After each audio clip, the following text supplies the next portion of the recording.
Hello, Honors Chemistry, and welcome to the last part of Chapter 9. We're here. Here is just how it works in my head, right? So in the quantum mechanical model, right, we have shells, right, which are labeled with numbers. And so going back to what your book kind of talks about is that the quantum mechanical model is actually an equation, right? The Schrodinger wave equation. And the entire quantum mechanical model then is the mathematical solutions to that equation. So there are just a lot of relationships that come from that equation, which is why some of it might just seem like, what? Why? And the why is because those are the answers to the equation. But for our purposes, right, it's just trends, right? In that for shell 1, there is one subshell, right?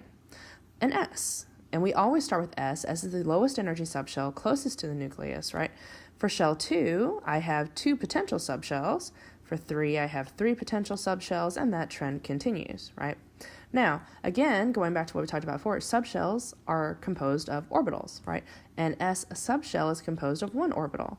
A P subshell is composed of 3, a D is 5, and F is 7, so forth and so on, right? Every orbital can hold a total of, right, 2 electrons, right? So if we look here, so n equals 2 has an S and a P, and S has 1 orbital, a P has 3 orbitals, for a total of 8 electrons on that shell, yes? Likewise, for 3, we have SPD, 1, 3, 5, a total of 18 electrons on that shell, so forth and so on, based on the fact that we add a subshell, so we add the capacity to hold more electrons as we get further and further from the nucleus, because further from the nucleus, there is just literally more three-dimensional space, okay? That being said, that does not change the fact that S and P make up our valence, right? So even when we're talking about n equals 5, right, valence is still going to be composed of 5S and 5S and 5P. That still makes up my valence, despite the fact that there are also D, F, and G subshells possible, yes? Good? All right. So all that is great and wonderful, right? And actually not that hard to commit to memory, right? That said, the amazing and most wonderful thing about the periodic table is that it's all on there already. Like, how amazing is that, right? It's possible that you don't think it's as amazing as you should, but that's okay. All right, so if we take a look here, this is one of the figures from your book, right? Here is where you can see that literally every single element's electron configuration is written on the periodic table. So first of all, it requires that we understand that every electron starts by filling one S, and then we fill up from there, which means that if I understand what helium looks like, I know what lithium looks like because it's 1 more than helium, right? Or if I know what sodium looks like, I know what magnesium looks like because it's 1 more than sodium, yes? All right, so if we take a look at our periodic table, we'll see that for group 1A, they all have exactly 1 valence electron in their outermost shell, right? Lo and behold, period 1's valence is 1. 2 is 2, 3 is 3, 4 is 4, 5 is 5, so forth and so on, yes? And you'll see that these 2 groups here, right, it goes S1, S2, S1, S2, S1, S2, right, making this the S block of our periodic table, right? In that for these elements, the valence is filling the S block, right? Over here, helium being that weird exception, right? Over here, we'll see that upon going from beryllium to boron, right, we skip to the P's, right? So then P1, 2, 3, 4, 5, 6, right? And again, that corresponds here, right? So this says there are 3 total valence electrons. 2 plus 1 makes 3, right? This says that there are 6 total valence electrons. 2 plus 4 makes 6. 8, right? 2 plus 6 makes 8, right? And that's where our idea of 8 being the magic number comes from, right? Because a full S and P subshell is 8 electrons, right? And again, it matches with their periods, right? So 3, this is 3S and P, 3S and P, 3S and P, right? Even when we get way down here, right, 6, for example, right, the valence is still composed of S and P in a matching pattern, yes? All right. Then this would be our P block.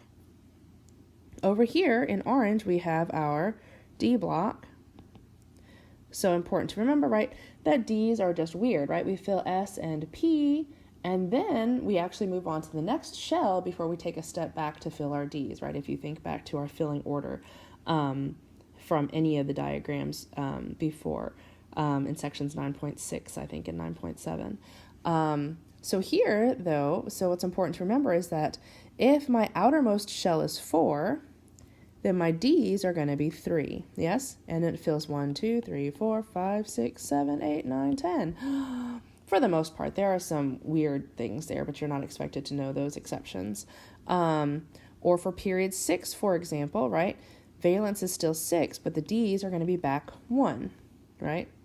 The F's, so down here, our F block, by extension, are going to be back 2, right? So while our valence is 6, right, F's are going to be 4.